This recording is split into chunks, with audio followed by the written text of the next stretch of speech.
La présentation du draft du catalogue sur les bonnes pratiques de gestion durable des terres GDT au Togo a été l'objet d'un atelier national organisé le 29 août à Lomé par l'ONG ADHD en collaboration avec le Centre pour le développement et l'environnement de l'Université de Berne en Suisse.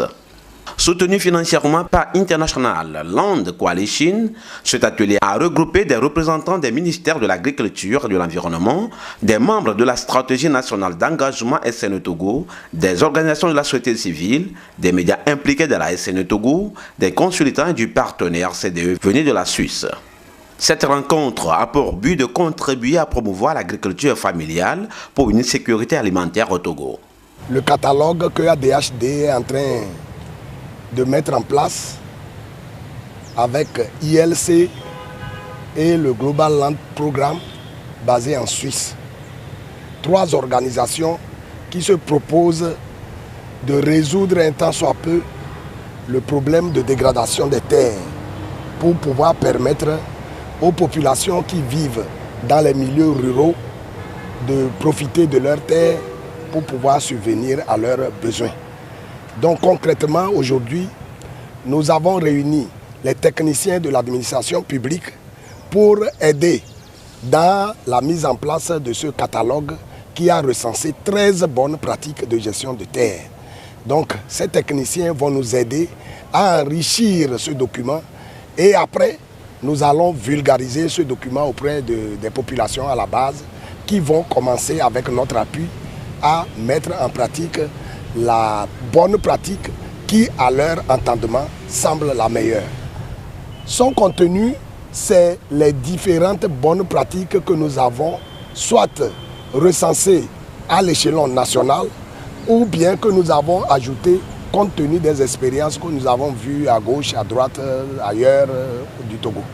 La gestion durable des terres au Togo, c'est l'ensemble des stratégies permettant à la terre de garder sa fertilité pour pouvoir être utilisée comme ressource nécessaire à l'agriculture. Donc, dans cette gestion de la fertilité du sol, il peut y avoir plusieurs techniques, soit agronomiques, biologiques, environnementales, ainsi de suite. Monsieur Djinadja, directeur exécutif de l'ONG ADHD et facilitateur national SNE Togo, évoque quelques bonnes pratiques contenues dans ce catalogue. Bon, exemple, c'est ce que nous avons toujours comme meilleur exemple en pays Kabie au nord, où on fait les cordons pierreux pour réduire l'érosion. Et puis, dans la région des plateaux, par exemple, on peut vulgariser, et ça peut se faire dans tout le territoire national, l'association des cultures. Exemple, le Cajanus Cajun, que nous appelons en français facile, pois d'Angole, peut être utilisé en même temps comme une ressource vivrière, comme un fertilisant, comme bois de chauffe. Donc avec cette pratique seule, on réduit également la pression anthropique sur l'environnement. Des présentations ont été faites notamment sur l'expérience du Togo en matière de la stratégie nationale d'engagement SNE par le facilitateur national Frédéric Djinadja sur l'économie du rapport de recensement des bonnes pratiques de GDT consigné dans le catalogue par l'expert environnemental Sena Adessou, directeur de INADES Formation.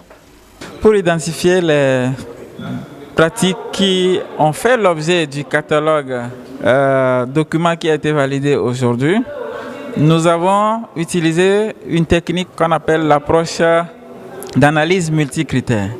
Donc c'est une approche qui en réalité nous amène à définir un certain nombre de critères et à évaluer les pratiques selon les critères.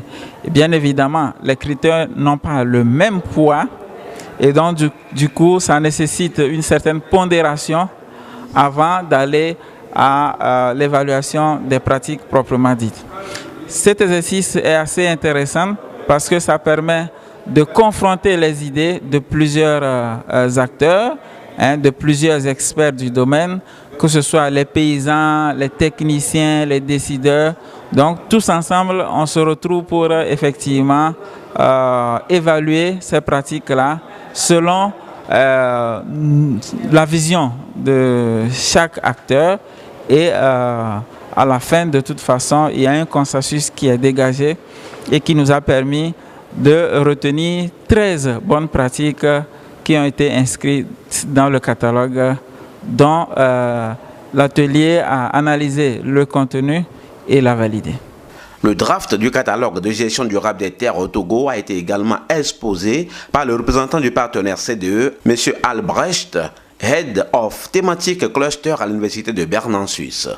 Il a amené les participants à analyser en commission les 13 bonnes pratiques contenues dans ce document et à faire des contributions. Les participants ont présenté en plénière les conclusions de leurs travaux suivis de débats. Alors nous pensons qu'il est nécessaire de vulgariser ces bonnes pratiques de la gestion durable des terres parce que nous partons du principe que le savoir est déjà chez les agriculteurs et qu'il faut donc le disséminer, le rendre accessible à d'autres agriculteurs dans d'autres régions. Alors la finalité, c'est d'avoir une meilleure gestion des terres, de protéger la terre et ainsi d'éviter la dégradation qui a un coût faramineux partout dans le monde et qui est en fait un vrai danger pour la survie. Pour la présidente de la SNE Togo, Mme Tébia Mouzou Albertine, cette rencontre permettra à chacun d'avoir une idée sur ce que les autres font de mieux ailleurs. Je crois que cette rencontre est très importante pour partager le catalogue des bonnes pratiques en matière de la gestion de la terre afin que chacun puisse avoir une information, un plus de ce que les autres font ailleurs et qui réussit. Et vous n'êtes pas sans savoir que l'agriculture est le poumon du développement et que lorsque on a des expériences des uns et des autres, cela permettrait de développer et d'accroître notre production pour pouvoir alimenter toute la population. Les participants, au sortir de l'atelier, ont salué l'initiative de l'ONG ADHD et promettent d'agir sur le terrain. Cet atelier sur le partage des bonnes pratiques de la gestion durable des terres nous est vraiment bénéfique parce que il y a une panoplie quand même de pratiques qui se font. Ce partage nous permet de voir les meilleures pratiques de gestion durable des terres en vue de l'amélioration des conditions de vie des producteurs. Je pense que nous venons de finir l'atelier d'échange, d'enrichissement de ce document.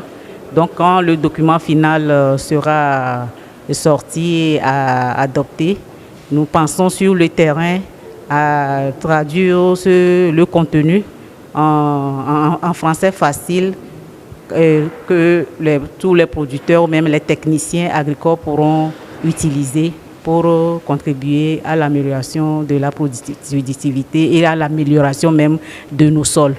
Précisons que ces bonnes pratiques retenues dans ce catalogue seront par la suite vulgarisées après finalisation auprès des différents acteurs intervenant dans l'agriculture et ainsi auprès des producteurs pour une sécurité alimentaire au Togo.